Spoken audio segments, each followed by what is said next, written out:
मैंने श्रीमद् भगवद गीता तब तक नहीं पढ़ी थी जब तक मुझे ये ज्ञान नहीं हुआ कि हम सब आत्माएं हैं और ये जिंदगी हम आत्माओं के लिए एक इम्तिहान है अपने अंदर से अपने सबसे अच्छे रूप को बाहर निकालने का। और भगवद गीता इस इम्तिहान को पास करने की एक अहम किताब। भगवद गीता के 18 अध्याय हैं और ये संस्कृत में परमात्मा द्वारा दी गई थी। समय के साथ संस्कृत भाषा रोजमर्रा की जिंदगी से निकल गई और ये ज्ञान मनुष्य से दूर हो गया। समय समय पर भगवद गीता के साधारण अक्षरों में अनुवाद किया गया।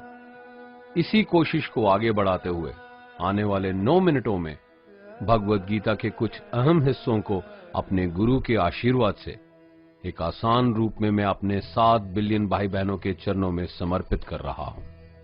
ये ज्ञान परमात्मा ने भगवान कृष्ण के द्वारा सबसे बड़े धर्म युद्ध महाभारत की रणभूमि कुरुक्षेत्र में अर्जुन को कुछ 5000 साल पहले दिया। ये वो वक्त था जब धर्म का बार बार उल्लंघन हुआ, परमात्मा का डर मनुष्य से निकल गया। लालच की होड़ में भाई ने भाई को मारने की कोशिश की और यही नहीं, एक ब्याहता औरत को भरी सभा में अपने बड़ों के सामने अपमानित किया गया। इससे पहले कि मनुष्य जाति धर्म युग से निकलकर पूर्ण रूप से कलयुग में जाती, युद्ध की रणभूमि में युद्ध से कुछ पहले परमात्मा ने गीता भगवान कृष्ण के द्वारा मनुष्य जाति के कल्याण के लिए दी। ऐसे ही जैसे कभी तुरा मोसेस को, गॉस्पेल जीसस को और कुरान प्रॉफिट मोहम्मद को दी। गीता, बाइबल, कुरान, तुरा, गुरु ग्रंथ साहिब परमात्मा द्वारा दी गई किताबें हैं जो किसी एक धर्म के लिए नहीं बल्कि पूरी मनुष्य जाति के लिए है, पूरी इंसानियत के लिए है, सब आत्माओं के लिए है। क्योंकि ये आत्मा को परमात्मा के बारे में, उसकी सृष्टि के बारे में और सबसे अहम ये उन कायदों के बारे में समझाती है जिनका आत्मा को मनुष्य के रूप में हर हाल में पालन करना होगा, रक्षा करनी होगी।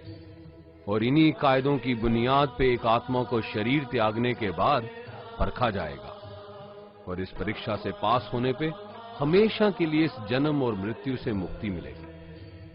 परमात्मा भगवद गीता में कहते हैं कि मैं ही सबकी शुरुआत हूं, मैं शुरू से भी पहले था और सब खत्म होने के बाद भी रहूंगा।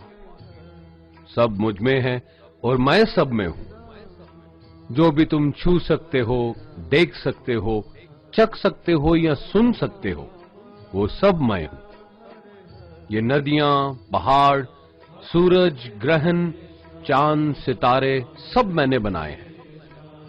मैंने ही भगवान, शैतान, राक्षस और इंसान बनाए। मैं सर्वव्यापी हूं, सब में रहता हूं, सब में मैं हूं, मैं ही हूं। मैं ही ब्रह्मा बन के सब बनाता हूं और रुद्रा बन के सब नष्ट कर देता हूं। मैं ये सृष्टि यूं ही बनाता और तोड़ता रहूंगा ताकि आत्माओं को मौके मिल सके इस जन्म और मृत्यु से एक दिन मोक्ष पाने को, हमेशा के लिए परमात्मा के साथ रहने को। भगवद गीता कहती है कि इस सबसे बड़ी परीक्षा के लिए परमात्मा ने प्रकृति का निर्माण 5 तत्व हवा, अग्नि, जल, पृथ्वी और ईथर से किया, जिन्हें हम छू के, चख के, सूंघ के, देख के समझ सकते हैं। पर खुद परमात्मा इन 5 इंद्रियों की समझ से बाहर है। उन्हें आत्मा इन इंद्रियों से नहीं जान सकती। आत्मा 5 इंद्रियों के साथ वैसे ही है जैसे एक लोहे का रोबोट जिसे अपने बनाने वाले का कोई पता नहीं। अर्जुन को भी परमात्मा का विराट रूप देखने के लिए भगवान कृष्ण ने दिव्य नेत्र दिए। भगवद गीता समझाती है कि आत्मा अजन्मी है, इसे कोई मार नहीं सकता, कोई जला नहीं सकता, डुबा नहीं सकता, काट नहीं सकता। लेकिन आत्मा को परमात्मा के साथ हमेशा रहने के लिए ये परीक्षा रूपी जीवन में बैठना ही पड़ेगा। इस परीक्षा के लिए परमात्मा से बिछुड़ के आत्मा को पृथ्वी पे किसी न किसी रूप में जन्म लेना पड़ता है और 88 करोड़ जोनियों को जीने और भोगने के बाद एक आत्मा को मनुष्य का शरीर और दिमाग मिलता है इस सबसे बड़ी मर्यादाओं की परीक्षा में बैठने के लिए।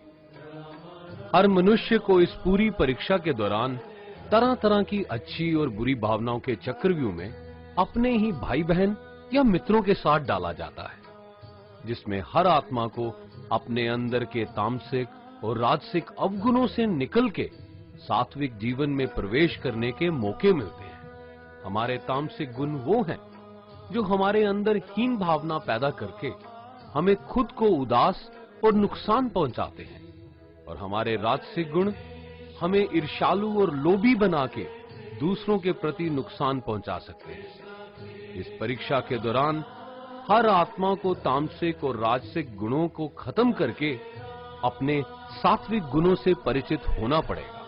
सात्विक गुण वो हैं जो आत्मा को अपने आसपास की हर चीज से जोड़े और उन्हें प्यार करना सिखाते हैं।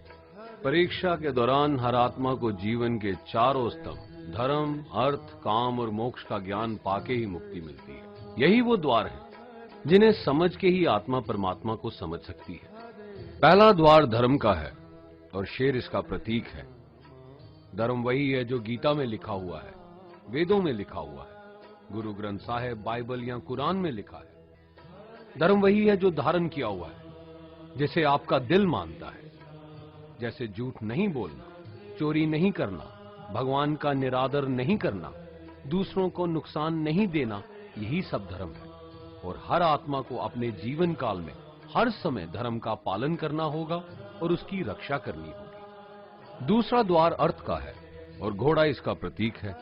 हर आत्मा अपने हर जीवन काल में अपने पृथ्वी पे होने का अर्थ या मूल कारण समझेगी। इस जिंदगी में भोगने वाली चीजें और रिश्तों का आनंद लेगी। अच्छा बेटा या अच्छी बेटी, अच्छा भाई या अच्छी बहन, अच्छा पति या अच्छी पत्नी बनके हर दुनियावी रिश्ते पर खरी उतरेगी और इस परीक्षा को पास करेगी। तीसरा द्वार काम का है। भगवत गीता समझाती है कि हर मनुष्य के अंदर काम, क्रोध, लोभ, मोह, अहंकार और ईर्ष्या जैसी 6 भावनाएं हमें अपने और दूसरों के प्रति नुकसान पहुंचा सकती हैं। इन भावनाओं को हर मनुष्य को हमेशा अपने नियंत्रण में रखना होगा, क्योंकि इनके बहाव में किया हुआ कोई भी काम हमारे जीवन भर की परेशानी का कारण बन सकता है। और एक आत्मा संतोष और सादगी से इन भावनाओं पे हमेशा के लिए विजय पा सकती है। चौथा स्तंभ मोक्ष का है और हाथी इसका प्रतीक है। इस परीक्षा रूपी जीवन में हर मनुष्य हर समय कुछ इच्छाएं रखता है। कुछ इच्छाएं एक ही जन्म काल में पूरी हो जाती हैं, पर कुछ अधूरी रह जाती हैं और उनके पूरा होने के लिए आत्मा को वापस पृथ्वी पे आना पड़ता है। भगवत गीता समझाती है कि हमारी इच्छाएं ही मूल कारण हैं हमारे पृथ्वी पे वापस आने का, और अगर हम कोई भी इच्छा ना रखें तो हम इस जीवन और मृत्यु से मुक्त हो सकते हैं। ये द्वार माफी का भी है।